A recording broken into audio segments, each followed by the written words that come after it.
പൃഥ്വിരാജിൻ്റെ കാര്യം അങ്ങനെയല്ല. പൃഥ്വിരാജ് നേരത്തെ തന്നെ ഈ ഭാര്യയും കൊണ്ട് സേവ് ലക്ഷദ്വീപ് വന്നില്ല. അവിടെ മുതൽ പൃഥ്വിരാജ് ഈ നാഷണലിസ്റ്റുകളിലെ ഫയറിംഗ് റേഞ്ചിലായി. CA വിഷയത്തിൽ I don't know for what purpose he engaged in those matters. ഒരു കലാകാരൻ എന്നുള്ള നിലയ്ക്ക് അദ്ദേഹം ഇതുപോലത്തെ വിവാദ വിഷയങ്ങളിൽ ഇടപെടാൻ പാടില്ലായിരുന്നു. മമ്മൂട്ടി ഇടപെടുന്നില്ല. മമ്മൂട്ടിക്ക് അറിയാം ഇത് നിങ്ങൾ എന്തെങ്കിലും പറഞ്ഞു കഴിഞ്ഞാൽ അത് പ്രശ്നമാകും, എവിടെയെങ്കിലും ചെന്നിക്കൊള്ളും. അതുകൊണ്ട് ഇത്തരം കാര്യങ്ങളിൽ മൗനമാണ് നല്ലത്. മമ്മൂട്ടി മോഹൻലാലൊന്നും മിണ്ടിയില്ല. അപ്പോൾ ആ ഒരു വിവേകം പൃഥ്വിരാജിനുണ്ടായില്ല. അല്ലെങ്കിൽ പൃഥ്വിരാജിന് അതിനോടൊരു ഐക്യദാർഢ്യമുണ്ട്. അതുകൊണ്ട് CA വന്നപ്പോൾ അങ്ങനെ ഇങ്ങനെ ചെയ്തിട്ട് പൃഥ്വിരാജിന് ഇനി തിരിച്ച് റൈറ്റ് വിങ്ങിൻ്റെ ഗുഡ് വിൽ കിട്ടാൻ പ്രയാസമാണ്.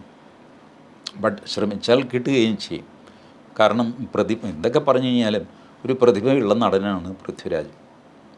അങ്ങനെ ഇങ്ങനെയൊക്കെ ചെയ്തു എന്ന് വിചാരിച്ചിട്ട് റൈറ്റ് ഓഫ് ചെയ്യേണ്ട കാര്യമൊന്നുമില്ല.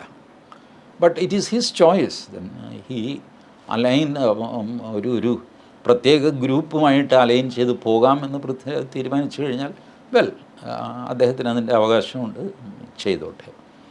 ബട്ട് മോഹൻലാൽ അങ്ങനെയല്ല.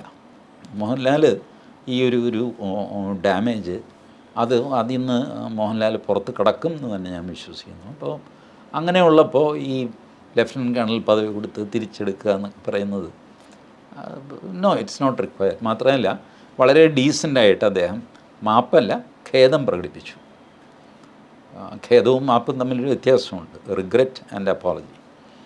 അപ്പോൾ ശരി, അപ്പോളജി ആയിരുന്നു പറയേണ്ടിയിരുന്നത്.